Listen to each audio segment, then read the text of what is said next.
Bonjour à vous, bien-aimés, bonjour chers frères et sœurs, bonjour chers amis encore ce matin. C'est une grande joie pour moi de vous retrouver et je suis le pasteur Valérie Mouchingan pour vous servir. Bienvenue à ce temps que nous avons dénommé 5 minutes pour se préparer à entrer dans la vie éternelle. Le passage de la méditation de ce matin se trouve dans le livre de Jérémie au chapitre 29 et le verset 13. Jérémie chapitre 29 verset 13. Vous me chercherez et vous me trouverez, si vous me cherchez de tout votre cœur. Amen. Je redis encore une fois, vous me chercherez et vous me trouverez, si vous me cherchez de tout votre cœur. Amen. Vous savez, bien-aimés frères et sœurs, chers amis, et quelquefois nous avons l'habitude de dire, il faut chercher Dieu, il faut chercher Dieu. Oui, c'est vrai. Mais quand vous regardez de plus près, l'expression chercher Dieu n'est pas la seule chose que nous devons, je vais dire quoi? Nous devons comprendre que chercher Dieu ne suffit pas. Il faut chercher Dieu, n'est-ce pas, de tout cœur, de tout votre cœur. La Bible dit que l'Éternel est le rémunérateur de tous ceux qui le cherchent avec diligence. C'est ce que dit notre traduction, n'est-ce pas, du livre d'Hébreux chapitre 11, le verset 6. Oui, et Matthieu 6, 33 dit, et recherchez premièrement le royaume de Dieu, recherchez diligemment. Vous entendez? Donc, il s'agit de le faire de tout notre cœur. Vous savez que vous pouvez prier, nous pouvons prier, n'est-ce pas, longtemps. Vous pouvez prier depuis des années, depuis des mois, sans recevoir réellement l'exaucement à vos prières. Cela peut arriver.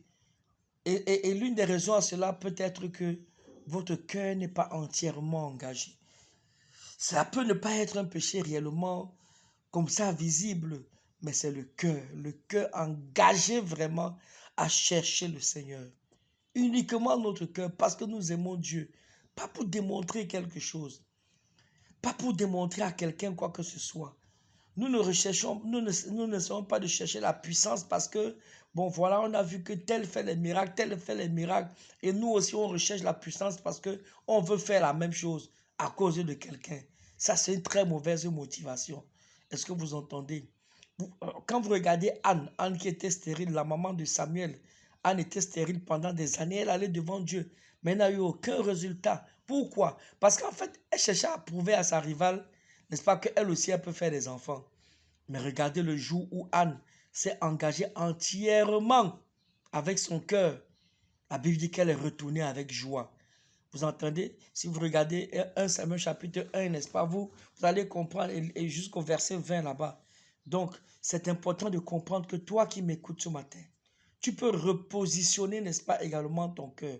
Tu peux repositionner même ton attitude entièrement. Vous savez, nous avons l'habitude de dire à l'église, même l'adoration que vous voyez, quand nous sommes à l'adoration à l'église, il est important de comprendre que l'attitude et la position, oui, l'attitude de notre cœur est importante, mais la position même, on adore Dieu soit debout, soit à genoux, soit prosterné. La position assise pour adorer Dieu est la dernière position que nous devons adopter, que nous devons, n'est-ce pas, alors adopter, mais pour une raison ou pour une autre, vous entendez, et c'est notre cœur qui doit être d'abord engagé. Être concentré quand nous prions est très important.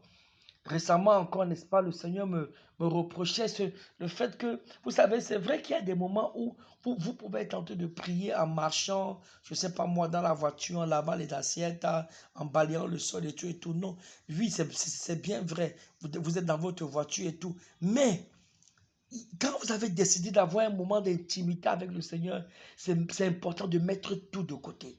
C'est vraiment important de mettre tout de côté. Et donc le Seigneur m'a montré comme ça que plusieurs d'entre nous, n'est-ce pas, nous sommes négligents parce que très souvent nous sommes dans le téléphone ou sur le téléphone en train de quoi? Nous sommes sur WhatsApp, Facebook et toutes ces choses-là. Ce n'est même pas que le téléphone nous sert de lire la Bible ou bien quoi. Vous entendez? Et puis nous sommes en train de prier. Vous savez, ça c'est une attitude aussi, n'est-ce pas, qui manque d'engagement. L'engagement signifie être concentré, avoir les yeux de notre cœur fixés sur le Seigneur et laisser toutes choses à côté, surtout quand vous avez décidé alors de rechercher le Seigneur. Yes. Donc, tant que ton cœur est engagé pour Dieu, je décrète que tu ne manqueras de rien dans le nom de Jésus. La Bible dit, dans le psaume 34, le verset 11, les lionceaux éprouvent la disette et la faim, mais ceux qui cherchent l'Éternel ne sont privés d'aucun bien. Je décrète, je déclare que tu ne seras privé d'aucun bien dans le nom de Jésus. En cette saison, en cette période, oui, jusqu'à la fin de ce mois et même dans le mois qui vient, parce que tu t'engages à rechercher l'Éternel de tout ton cœur, l'Éternel te surprend. Vous savez, l'Éternel fait encore des miracles. Oh yes, que personne ne te dise le contraire. Dieu est vrai, il est puissant. Et il accomplit des actes étranges. Et je décrète que l'Éternel va accomplir des actes étranges encore dans ta vie. Dans le nom puissant de Jésus. Samuel a dit à la maison d'Israël, si c'est de tout votre cœur que vous revenez à l'Éternel, 1 Samuel 7, 3, si c'est de tout votre cœur que vous revenez à l'Éternel, alors ôtez du milieu de vous les dieux étrangers et les astartés. Dirigez votre cœur vers l'Éternel et servez-le lui seul et vous délivrera de la main des Philistins. Je décrète que tu es délivré de la main de tes ennemis. Dans le nom puissant de Jésus de Nazareth. Oui, tu seras délivré, tu es délivré de tout ce qui a été planifié contre toi. Je décrète en ce jour que 1000 tombent à ton côté et 10 000 à ta droite et tu n'es pas atteint. Je prie, vous savez, l'un des plus grands dons, je crois, que le Seigneur puisse donner à ses enfants, c'est le don de le rechercher. C'est le don d'avoir soif de lui. Lorsque nous arrêtons d'avoir soif du Seigneur, croyez-moi, nous sommes les hommes les plus malheureux de la terre. Donc, quel que soit ce que tu possèdes, ne manque jamais d'avoir soif de Dieu.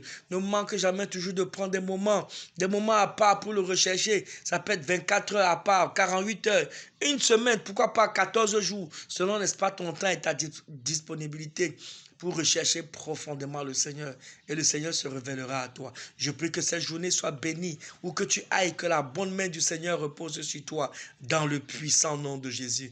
Et si Jésus n'est pas revenu avant demain matin, assurément nous allons nous revoir. Que Dieu te bénisse abondamment. Amen.